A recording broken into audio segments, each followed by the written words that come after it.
na verdade, eu não sentia nada, eu não tinha sintomas nenhum.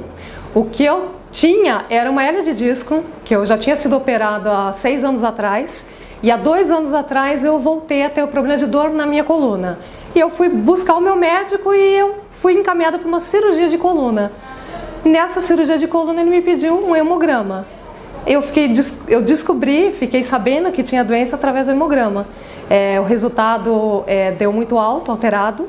O próprio laboratório ligou para mim falando que tinha dado uma alteração no exame e que eu deveria passar com um hematologista, que eu nem conhecia, assim, eu nem sabia. Eu fiquei assustada e falei, nossa, mas o que é isso? Leucócitos aumentados, porque em contrapartida quem me ligou também foi o laboratório falando, o seu exame deu leucócitos muito aumentados, a gente já falou com o seu médico, conversa com ele que ele vai te explicar tudo. Aí você, naquele ânimo de falar, o que é o leucócito? Vamos no Google jogar o que é leucócitos. E aí começou a vir um monte de coisa sobre leucemia. Eu falava, não, imagina, eu tô ótima, eu tô maravilhosa. Que leucemia o quê? Mas aquilo ficou na minha cabeça. Mas eu tava assim, numa época que eu tava com a preocupação da cirurgia, porque eu tava com muita dor na minha coluna. Então, o meu problema principal era, quero me livrar da dor da coluna. Então eu falei, não, isso daí não é nada, alguma coisa que deu aumentado. E não tava nem muito querendo passar com o hemato.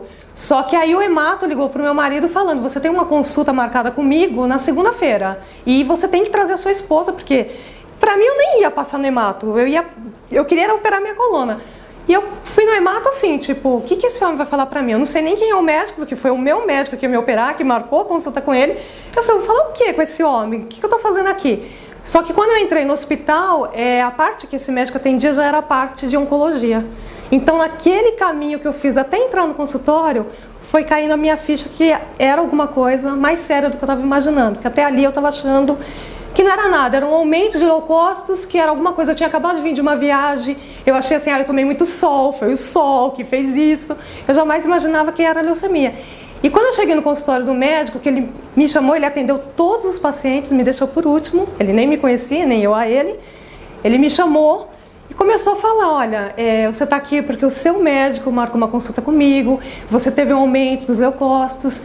Eu ouvindo, mas assim, pra mim o que ele estava falando e nada era a mesma coisa. Até um momento que ele parou e falou assim, você está entendendo o diagnóstico que eu estou te dando?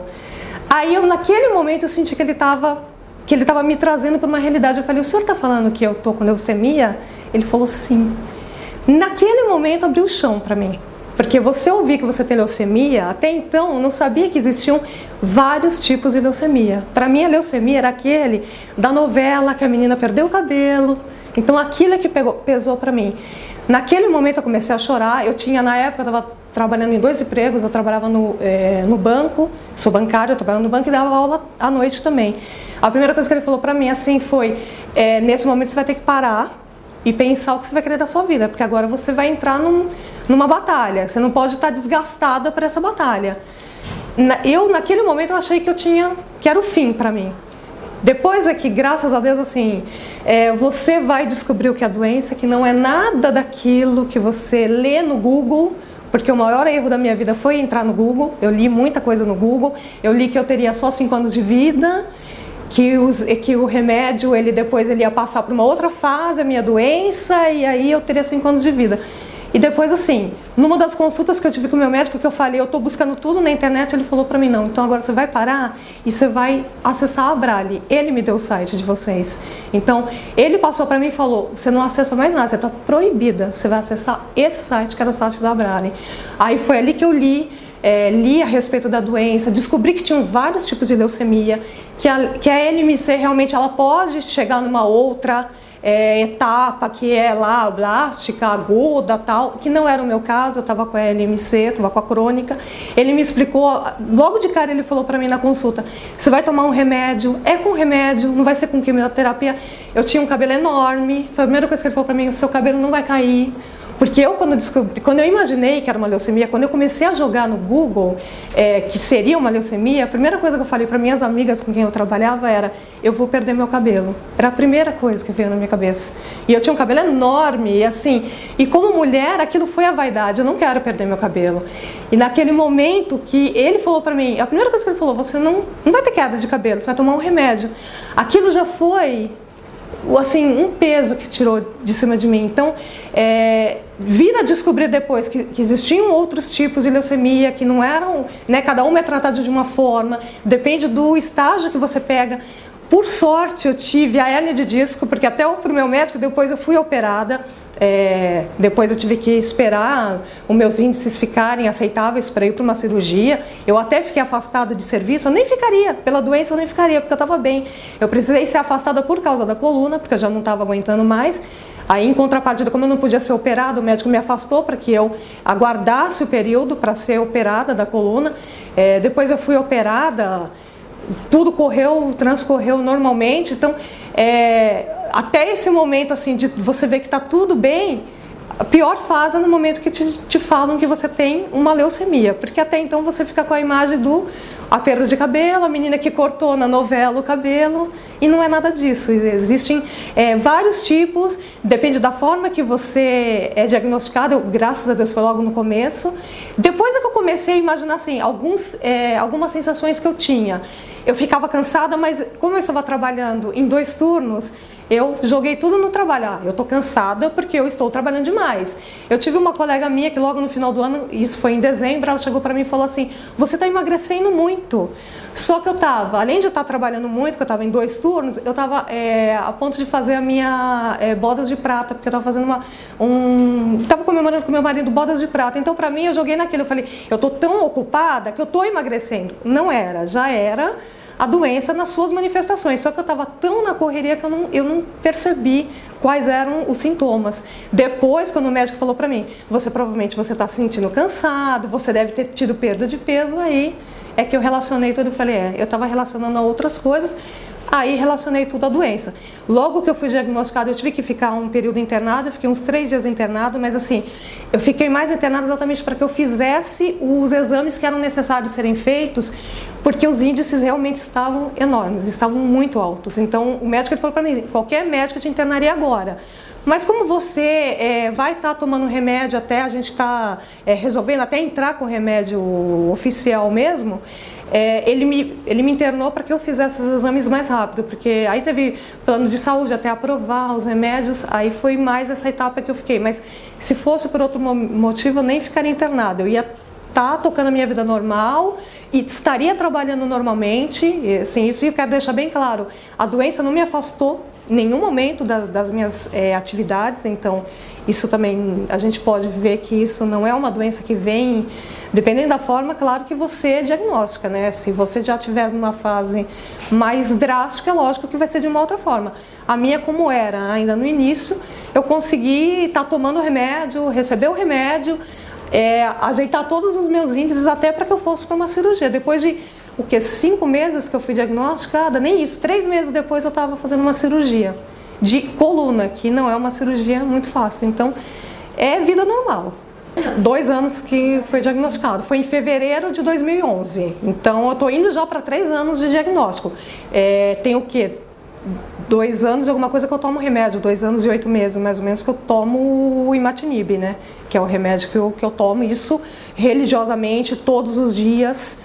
Não tem problema nenhum também, se você pegar a bula do remédio para ler, você vai surtar. Não leia a bula, foi outro erro que eu fiz. A primeira coisa que eu fiz, porque todo mundo fala, é uma quimioterapia oral. É uma quimioterapia oral, ele é um remédio forte, Dependendo do que você come, você pode ter algumas sensações. Às vezes dá diarreia, às vezes você fica enjoada, mas nada que você não consiga levar. O perigo é você pegar a bula e ler. A primeiro momento que eu tomei o remédio, eu peguei a bula e fui ler tudo que estava escrito na bula. Comecei a sentir tudo, a boca seca, tontura. Liguei para o meu médico e a primeira pergunta que ele fez, tá lendo a bula? Tô. Então joga a bula fora. Porque eu tava com todos os sintomas que eu estava lendo na bula. Na verdade, hoje eu vou para quase 3 anos tomando remédio, vida normal. Vida normal. Eu tomo um remédio.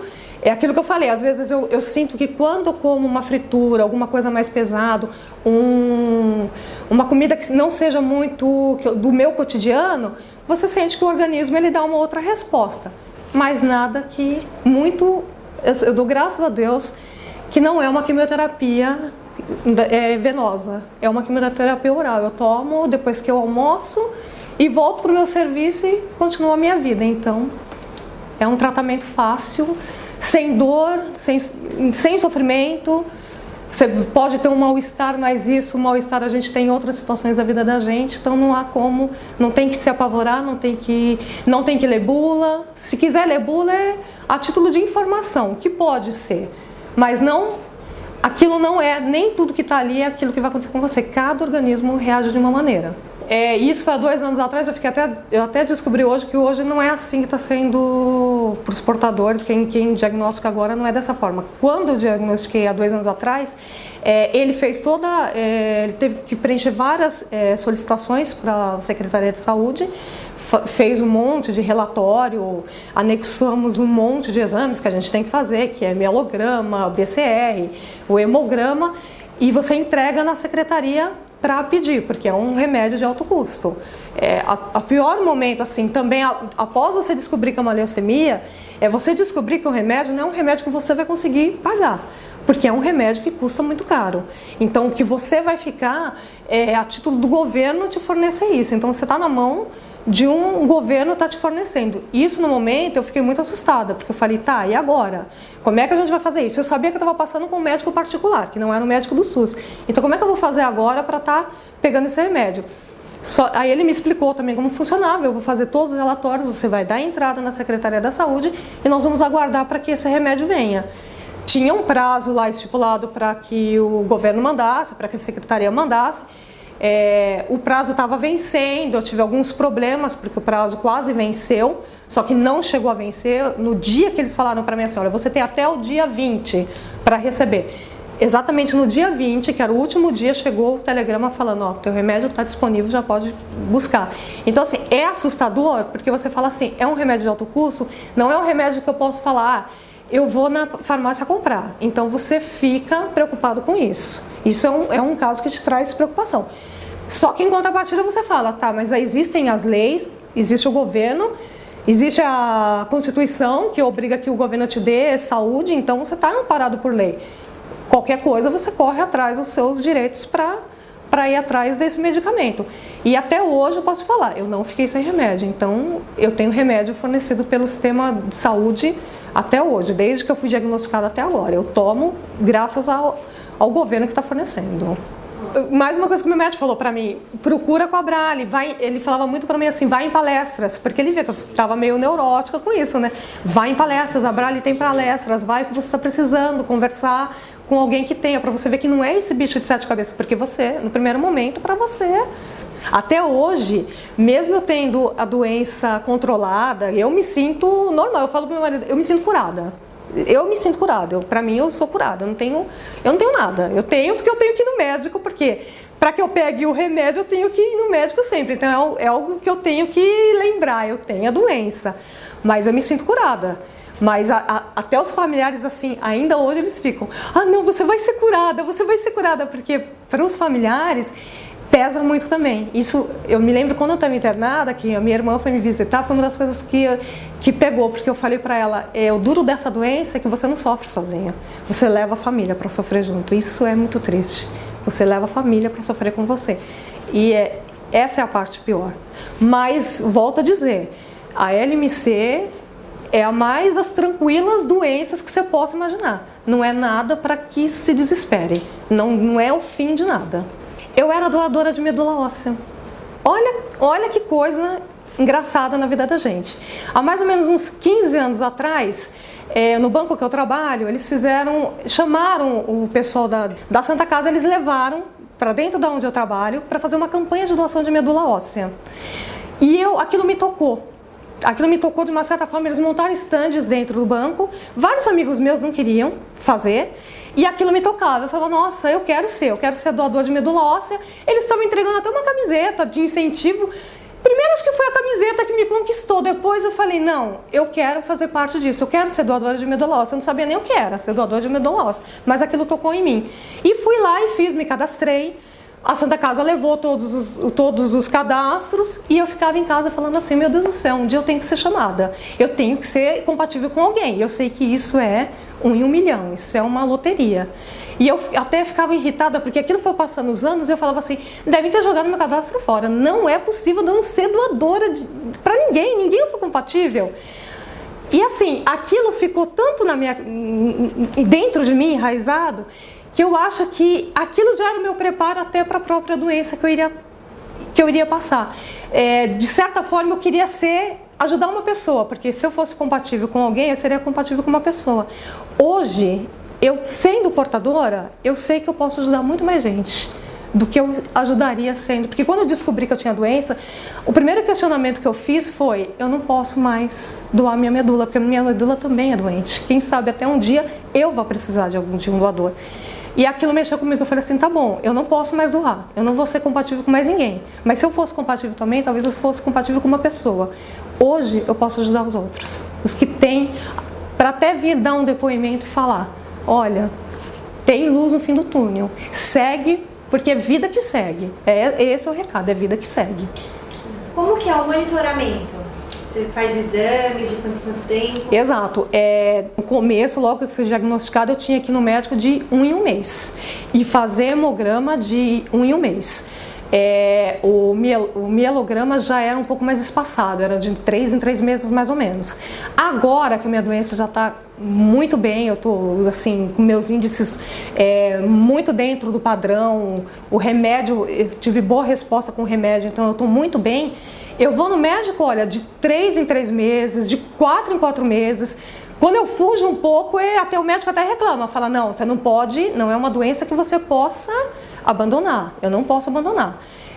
Pelo menos de 3 em 3 meses eu volto, mas eu já me dei o luxo de ficar até 4 meses sem ir, passar no médico. Lógico que daí ele dá um puxão de orelha, porque é um controle que você tem que ter. Você tem que fazer exame, hemograma. Então, hoje eu estou fazendo mais ou menos de 3 em 3 meses o hemograma. O mielograma, então, olha, já tem uns 8 meses que ele pediu o último. Ele falou para mim que ele pediria de 6 em 6 meses.